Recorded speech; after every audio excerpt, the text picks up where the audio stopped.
Hi, this is a video about your revision table.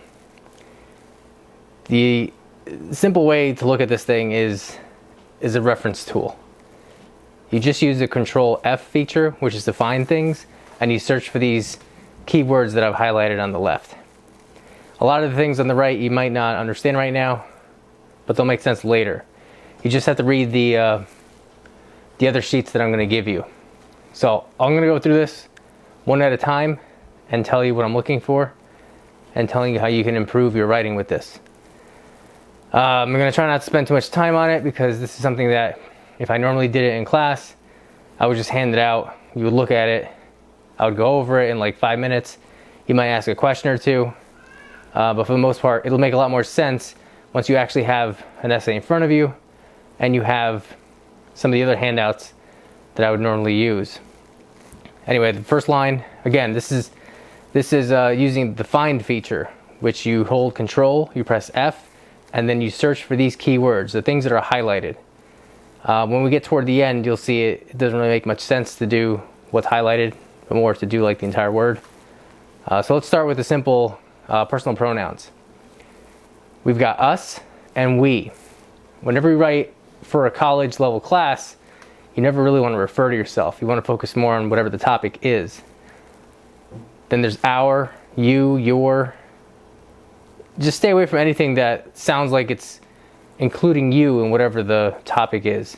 The topic is not you. It's hardly ever about you. Even if it is about you, think of it as something that you're writing that has nothing to do with you. You're writing about a topic in a college class. So you got to stay focused on that topic. Then we have there and it. These are what's called expletives. There's going to be another handout specifically for this. There's the simple way to look at the word there, for example, is it has to point to a physical location. The word it has to point to a physical thing.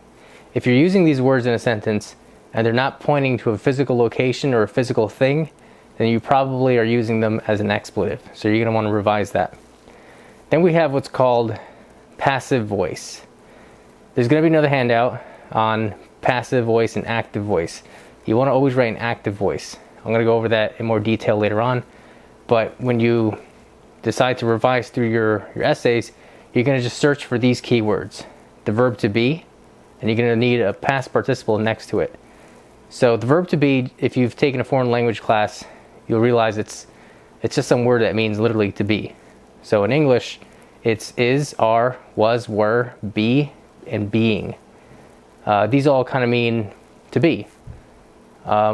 Search these words, and right next to it, usually on the right of the word, you'll see a word that usually ends in ed. If it's an irregular verb, it won't end in ed, kind of like written.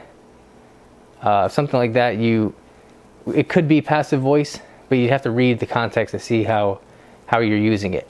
Again, you want to make this active voice. I'll go into more detail about what that actually means later on.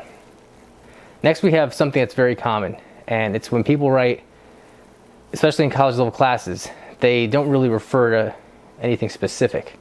So you want to be as specific as you can. That's the purpose of all this stuff here. And a word like thing, something, anything, you just heard me say anything, everything, they don't really point specifically to anything specific. You want to make sure you don't include these words at all. Anytime you see them, there's probably something that you could be a little bit more specific with. So I suggest you use the Control F feature, find those words, and just write literally what you mean. The next is the apostrophe. The apostrophe is usually for contractions or to show ownership. For showing ownership, that's okay, but when you're using it for contractions, that's something you don't really want to do. It's a little informal. You'll see me do it a lot with my assignments, but you don't want to do that. That's really for like the assignment, like the instructions for the assignment. When you are actually creating an assignment that you're going to submit, you don't want to use contractions.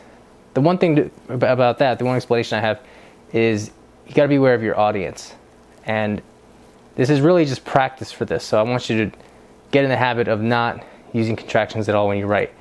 If you're writing in the future for something that's not a college level class, You want to be aware that sometimes you might be writing for someone whose first language may or may not be English, and they don't really know what the apostrophe means. The ownership is pretty obvious at times, but the contractions aren't always. So something like are not, you know that you're just dropping the O and putting the apostrophe, but something like will not, when you put the contraction, it's going to seem confusing to a certain group of people. No one in particular, it's just anyone who may not be too familiar with the conventions of English, as much as you might be. So my goal for you is to learn to have a command of that apostrophe and only use it for a possessive. Next we have wordiness. Now wordiness, you're going to see me revise for you.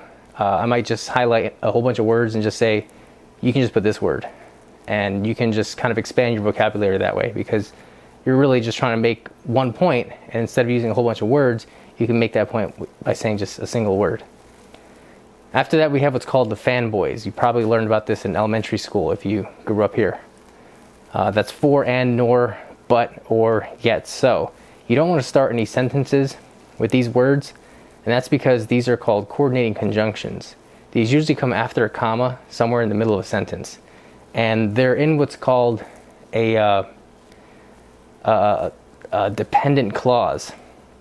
A dependent clause needs the first part of the sentence, needs the first part of the sentence to be a complete sentence. A dependent clause is a fragment, essentially. So it's missing something. You might be having a conversation with someone and you can just start a sentence with so, this, and that. And that's okay, because in speech, you understand the context. But when you write something down, it may not always be so obvious. So when you start, see, I just did it. When you start talking to someone, again, it makes sense, but when you write it down, it may not always make sense. You can easily lose a reader's train of thought by starting sentences with coordinating conjunctions. Again, I'll go into more detail about that. The last thing I have here is logical fallacies. Now, with logical fallacies, we will in fact get to that. There is a huge handout that I would normally distribute and go over in class. It might be like a whole hour at least of a discussion. I'll see what I'll do with that. But for the most part, you'll be reading through that yourself, and you'll probably create something for it. So if you have any questions, you can send me an email. But this should be pretty straightforward.